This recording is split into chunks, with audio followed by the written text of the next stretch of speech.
Oi pessoal, eu sou a Elana Oliveira e bem resumidamente esse quarto episódio de We Are Who We Are é o encontro de uma poesia parnasiana com carnaval.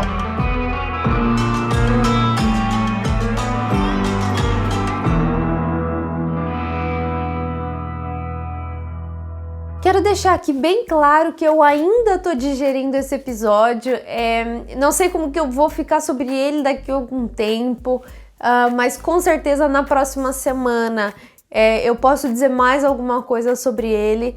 Sei que agora eu ainda tô tentando entender quais são os objetivos da sua existência. Isso é bom? Eu acho que não. Pra quem ainda não sabe, eu tô vindo aqui toda semana falar sobre o episódio novo de We Are Who We Are, que sai na HBO.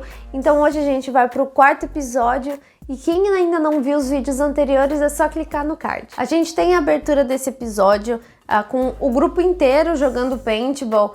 Tem uma cena super clara aí dos motivos do Sam e do Danny terem descarregado sua munição em cima do Fraser, mas é algo que demonstra muita coisa porque ele faz mais uma vez um salto no tempo. Com aquela longa cena em câmera lenta, todo mundo jogando coisa em cima do outro, aquela música, tudo isso recriou, reestabeleceu uma sensação de unidade no grupo, algo que tinha sido quebrado aí nos últimos 3 episódios, por conta da aproximação da Caitlyn e do Fraser. O final do terceiro episódio, ele teve aí muitos conflitos em potencial, né? Ele estabeleceu muitas relações entre a Meg, a Jenny, a Sarah e o Fraser, né? O Richard e a Caitlyn.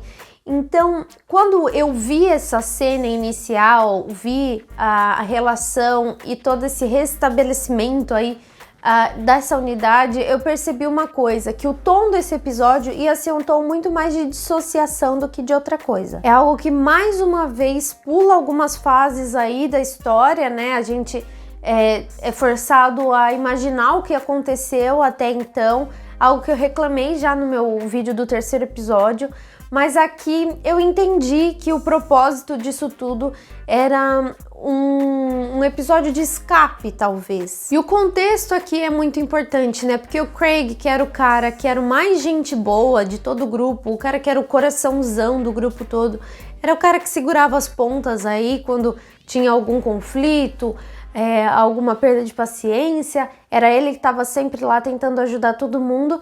Ele vai ser enviado para a guerra por uma decisão que a própria Sarah, né, cunhou, que não se podia esperar mais, então ninguém sabe o que vai ser dos próximos 2 anos do Craig. E claro, tem melhor despedida do que um casamento?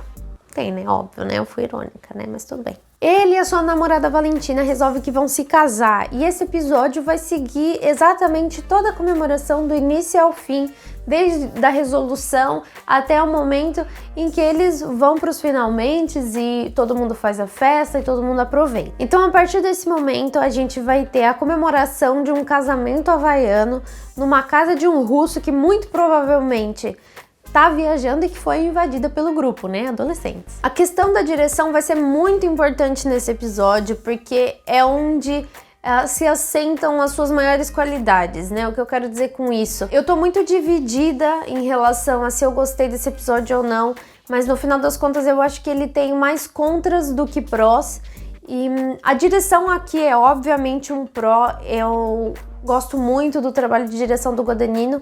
Ele aqui usa na cena do carro, por exemplo, o drone, né, com aquele diálogo fora de cena que eu achei super interessante. E ele usa muitas câmeras subjetivas dessa vez, claramente subjetivas. E isso tudo para determinar essa nova dinâmica do grupo, pelo menos por hoje. E no começo desse vídeo, né, eu disse que esse episódio era a junção de uma poesia parnasiana com carnaval, mas para lá que eu vou explicar. Para quem não lembra dos tempos da escola, né, a poesia parnasiana era aquela poesia que levava em consideração muito mais a forma do que o conteúdo, ou seja, as rimas, as sílabas métricas, tudo isso era colocado em primeiro lugar. E o carnaval, claro, ninguém precisa de introduções ao carnaval, né? O carnaval é aquela desordem maravilhosa que todo mundo conhece. E fazendo uma metáfora agora muito bem trabalhada, o Guadagnino tá aqui, na realidade, para fazer tudo em relação à forma, em relação à estética nesse episódio. Ele faz muita questão de expor a rima entre essas vidas adolescentes que ele está retratando na tela com as vidas adolescentes reais, né, entre aspas, as nossas, fora da sétima arte. Ou seja, tem uma liberação muito forte aqui do trabalho dos atores nesse episódio inteiro, em todas essas cenas, né? Não sei pelos diálogos, que são muito poucos, eu imagino que toda a dinâmica do set naquele dia foi uma dinâmica muito leve, em que os atores eram muito liberados para fazer aquilo que eles interpretavam dos próprios personagens. E claro, a única ordem aqui, a única pressão aqui é a pressão estética.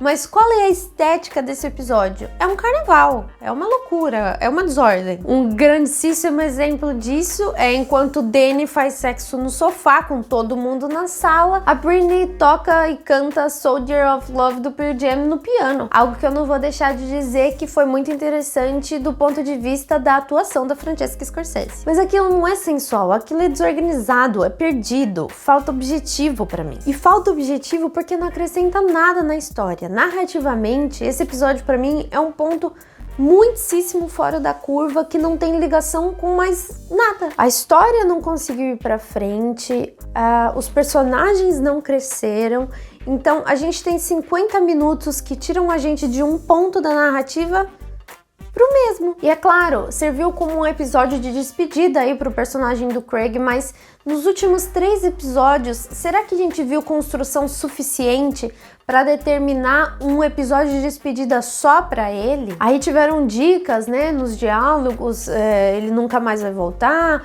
ou se ele voltar, ele vai voltar todo ferrado da cabeça por causa dos estresses pós-traumáticos da guerra.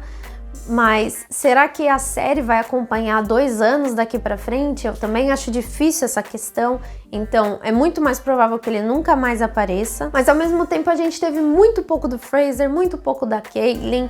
Tudo aquilo que a gente viu no último episódio não foi resgatado de maneira nenhuma. E por conta disso, esse foi o episódio que eu menos gostei até agora. É claro que eu não vou ser hipócrita e dizer que eu me desinteressei por completo pela série, não é verdade. Eu tô super ansiosa pra ver aonde que vai levar toda a história, todo o arco do Fraser e da Caitlyn, por exemplo, que é os que mais me chamam a atenção, da Caitlyn principalmente. Ela até demonstrou algumas dúvidas aí em relação aos seus sentimentos, né, com o Fraser, porque antes eles não eram namorados, agora ela já tá demonstrando ciúmes, pediu pra ele não beijar a menina. Mas eu posso confirmar com toda certeza que eu não vou querer rever tão cedo a cena em que o Jack Dylan Grazer fica lá batendo a cabeça enquanto tá dançando e todo mundo tá muito louco lá no fundo.